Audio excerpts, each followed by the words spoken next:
Сәлеметсіздер ме, қымбатты оқушылар? 6 сыныптың қазақ әдебиет сабағына қош келдіңіздер. Бүгінгі сабағымыздың тақырыбы Расул Ғамзатов «Ана тілі» өлеңі. Бағалау критерийлері: шығармада көтерілген әлеуметтік қоғамдық мәселені идеясы арқылы түсінеді. Олай болса, қымбатты оқушылар, сабағымызды бастайық. Қазақ тілі менің ана тілім. Ана тілі дегеніміз сол тілді жасап келе жатқан халықтың баяғысында, бүгінгісінде, болашағында танытатын сол халықтың мәңгілігінің мәңгілік мәселесі. Ана тілін тек өгей ұлдары ғана менсінбейді, өгей ұлдары ғана аяққа басады деп Ғабит Мүсірепов айтқандай, елдің болашағын, тілдің болашағын сақтау баршамыздың міндетіміз. Ана сүті бой өсірсе, ана тілі ой өсіреді. Олай болса, ата өсиетіне құлақ асып, ананың тілі арқылы бабалар аманатына адал болып, елдігіміздің нышаны болған тіліміздің туын жоғары ұстайық, құрметті оқушылар. Ана тілі өлеңі. Авторы Расул Ғамзатов. Адам деген не көрмейді түсінде, жатыр екем бүгін қабір ішінде. Дағыстанның кең аңғары күн ыстық, көкірегімде орнаған бір тыныштық. Аса өзен арқырайды жардырып, жұрт тараған жалғыз мені қалдырып. Мен жатырмын үнсіз туған жерімде, жер болады балғын тәнім меніңде. Мен жатырмын қара жерге табына, көрмейді ешкім, келмейді ешкім маңыма. Тек қырандар шаңқылдайды шың жақта, бұғылар кеп ыңырсиды бір жақта. Кетті ғой деп қыршын ғана жасында, жыламайды ешкім молам басында. Анам қайда, досым қайда, күндегі жарым қалай жатқанымды білмеді. Бар адамна жатырмын тек бөлегімен. Бір дауысты естіп қалдым кенеттен. Естідім мен осы арадан үнінде, екі кісі сөйлесті авар тілінде. Мен жатырмын қара жерде көз жұмып, мына екеуі күбірлейді сөз қылып. Ғасан деген бір кісінің қулығын, Әли деген бір кісінің сұмдығын. Естідім де сөзін ана тілімнің, бойым жылып, лезде мен тірілдім. Балгерде емес, дәрігерде емес емдейтін, тек өзімнің тілім екен сөйлейтін. Өзге бір тіл емдер басқаларыңды, мен онымен айта алмаймын әнімді. Егер тілім ертең болса құрымақ, мен дайынмын өлуге де бүгін ақ.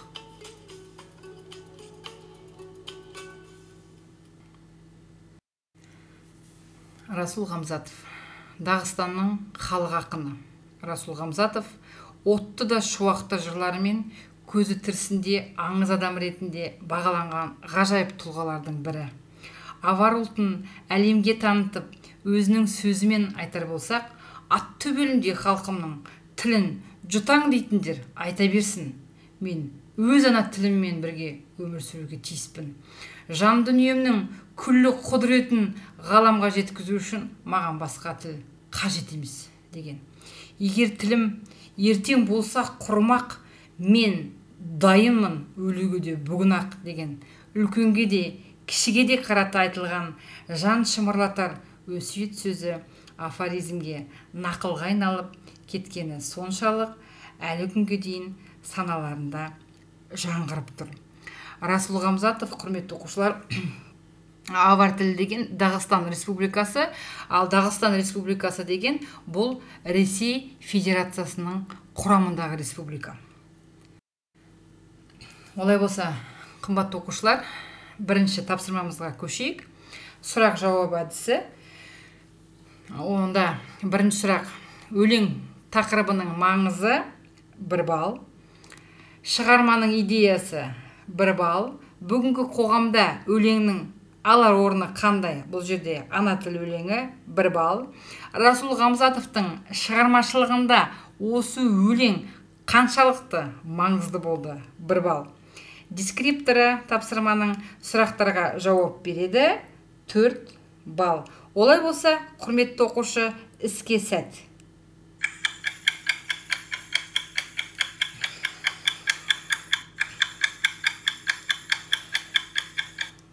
Рахмет. Құрметті оқушылар, жауабымызды салыстырып көрейік. Жауапты тексер.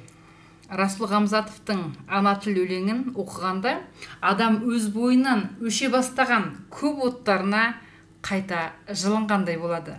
Туған жерге, тілге деген махаббаты өсе түседі. Шаршай бастаған көңілде аңса оянады. Өксімейсің, өршелене түсесің. Екінші сұрақ бойынша, ат төбеліндей халқымның тілін жұтаң дейтіндер айта берсін. Мен өз ана тілімен бірге өмір сүруге тиіспін. Жан дүниемнің күллі құдіретін ғаламға жеткізу үшін маған басқа тілдің қажет емес деген Расул Ғамзатов. Яғни бұл өлеңнің идеясы өзге тілдің тізгініне асыққан өзгелерге ой салғысы келеді. Ана тілді құрметтеуге шақырады. Үшінші сұрақ бойынша, ана тілдің ұлттың рухани мақтанышы екендігі шындық. Ана сүтімен дарыған ана тілімізді қастерлеуіміз керек. Ана тілі туралы өлеңдерді кеңінен насихаттауымыз қажет. Төртінші сұрақ бойынша, Дағыстан Ресей Федерациясының құрамына кіретін республика. Дағыстан Ресейдегі ең көп ұлтты республика болып есептеледі. Дағыстандағы көп ұлттың бірі жаңағы аварлар. Расул Ғамзатов өлеңді өзінің ана тілі авар тілінде жазған. Көп ұлтты республиканың ресми тіл саны 13 екен. Әрбір ұлт өз тілін құрметтейді. Рахмет, қымбатты оқушылар. Олай болса, екінші тапсырмамызға көшейік.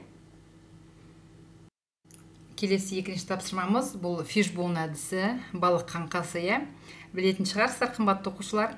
Бірінші сұрақ ол балықтың басы, өлең жолдарының көтерген мәселесін орындайсыздар.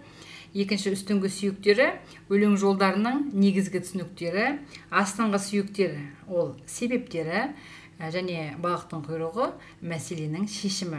Тапсырманың дескрипторы өлеңде көтерілген әлеуметтік мәселелер түсінеді 1 балл. Негізгі түсініктерді жазады 1 балл. Себептерін түсіндіреді 2 балл. Мәселенің шешімін жазады 2 балл. Олай болса, қымбатты оқушылар, іске сәттілік тілеймін.